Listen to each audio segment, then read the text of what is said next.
Le Congo ne doit plus être en secret. Doha mise en nu.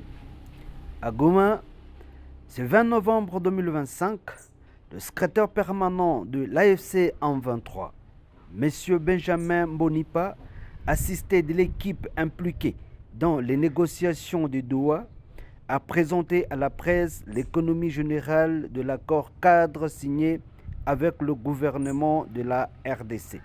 Mesdames et messieurs de la presse, nous saisissons cette occasion pour vous faire part et vous informer de l'accord cadre qui a été signé à Doha le 15 novembre 2025. Sous la médiation de l'État du Qatar, par l'entremise du ministre qatari des Affaires étrangères qui a parrainé les pourparlers, cet accord cadre est le fruit également de la facilitation américaine du Moyen-Orient, M.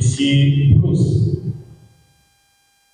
mais aussi la facilitation de l'Union africaine à travers le président Faure Gnassingbé, médiateur désigné par l'Union africaine. Cet accord est le fruit du groupe de patience et des concessions de la part de notre organisation. Nous avons travaillé dans un esprit constructif. Bref, la refondation de l'État dans le vrai sens du terme. Mesdames et messieurs de la presse, voici un peu l'esprit qui a animé notre organisation pour les longs de parler avec nos compatriotes de Kinshasa.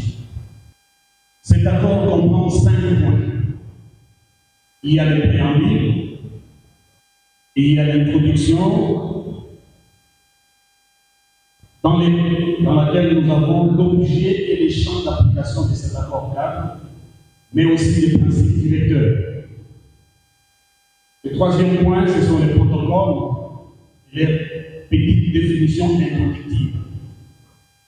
Le 4e point, c'est la mise en œuvre, le suivi et la résolution des différends. Le 5e point, ce sont des dispositions finales. Les soucis qui animent à notre organisation, c'est les devoirs de redevabilité. Nous devons gérer nos populations en leur disant la vérité. On ne doit rien cacher à notre population pour qu'ils sachent d'où nous venons et où nous allons. Et non pas prendre nos populations comme des gros bébés en leur cachant la vérité. Dans la partie préambule, s'ils vont faire défiler le texte, vous allez voir, il fait mention des engagements pris dans la déclaration des principes. On avait signé le 19 juillet 2025 à Doha. On parle là-dedans de mécanismes de libération des prisonniers dans le préambule. On parle de la paix qui doit être obtenue par la reconnaissance et la résolution des causes profondes du conflit et non par la voie militaire. On parle du dialogue comme chemin pour parvenir à cette paix telle qu'elle avait recommandé les cadres conjoints de l'Est African Community et SADC lorsqu'ils sont réunis en Tanzanie et approuvés par l'Union africaine. Dans le préambule de cet accord cadre, on parle également de la promotion de la cohésion nationale en luttant contre l'impunité et la promotion du respect des droits de l'homme et de la non-discrimination. On parle encore de l'engagement des partis à instaurer une paix globale et à résoudre les conflits par la mise en œuvre du présent accord cadre, conformément au protocole, aux phases et calendriers définis dans un esprit de coopération et de confiance mutuelle. Tout ceci exige la bonne foi des parties.